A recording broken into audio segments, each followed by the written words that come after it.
Today, my psyche says, my childhood trauma.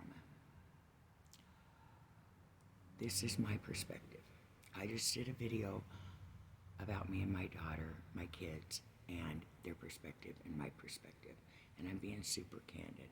So I'm going to tell you my perspective of my experience from my childhood. I was third of 6 kids. I had 3 younger sisters. I started being sexually abused at a very young age. Diapers, probably. Some of the pivotal points in my healing, and I'm going to be very candid here. My first memory when I was 27 of sexual abuse was of my father urinating on me in the bathtub. I climbed out of the bathtub completely freaked out. My husband came home. I said, take me to the behavioral unit. I've gone crazy. And I go up there and I'm in a safe environment and they're having me write my life story. And a wall of memories came down. A wall of memories.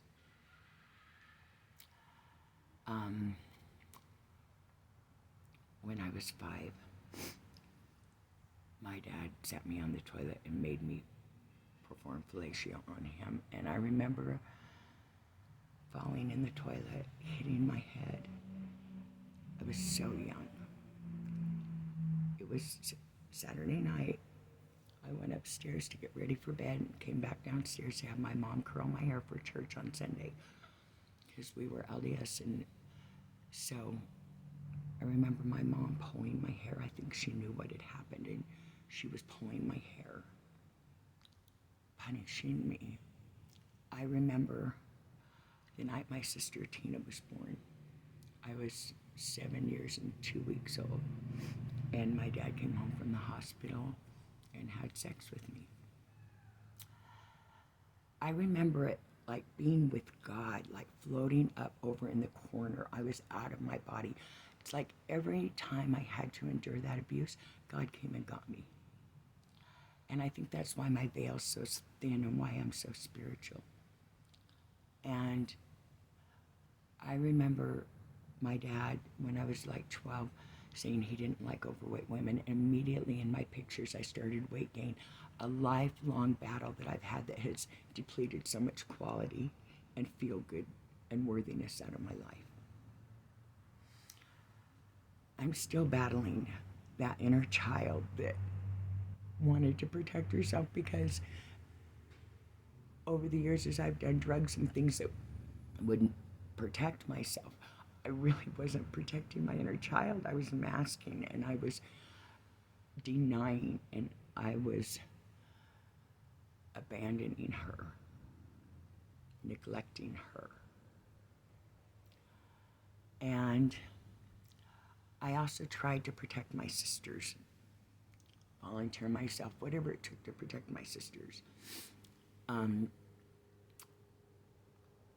My mom had a hard time, both my parents showing emotion, saying I love you.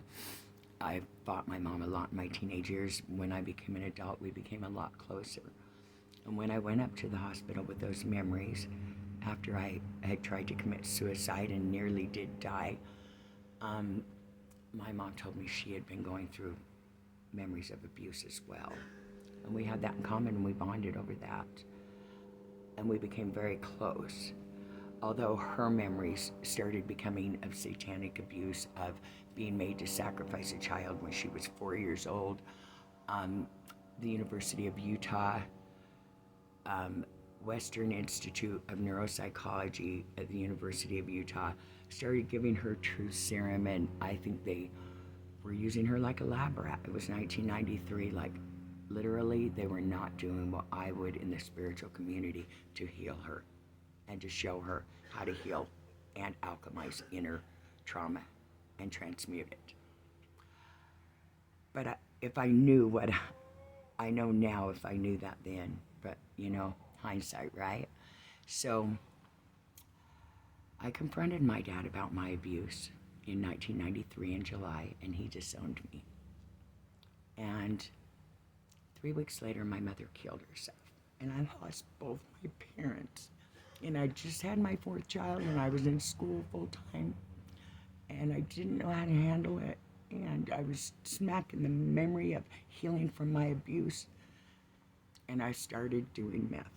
And that went on for like 28 years. Ruined my marriage, although there's other contributing factors. I was pretty functional on some levels, at least later in life doing it. At first, no, I was just binging. Um, I was protecting myself from having to feel. And then I lost my sister, and I lost a brother, and I lost a grandma, and I lost a brother in law, and I lost a son in law, and I lost another sister, and someone that was like a daughter to me, and lost, and I lost my marriage. And each time, and I lost my children for a while, and each time I will get back up. I will heal that part of me that is showing itself to me. And now I love myself enough to choose differently. I went through rehab, and I'm over 18 months sober, and I found someone that loves me.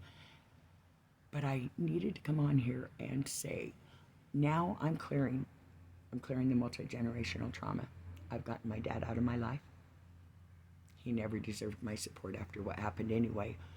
But after he got out of prison, I gave it to him.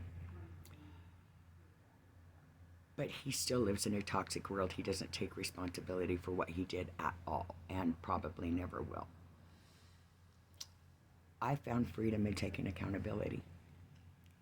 It's the least I can do to show my kids this is what you do if you're at all spiritually healthy. And I just needed to share these stories to let you know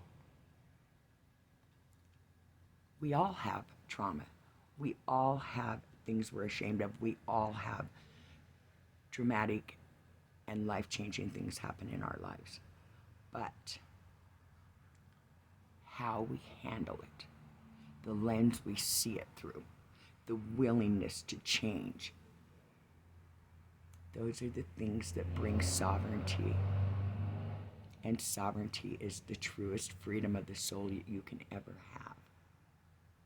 So I just wanted to come on here and be very candid and share these things, not because I think I'm special or I've been through anything more, but if there's anybody that can relate to what I'm saying and it helps them know that you can get past this, but you got to be willing to do the work.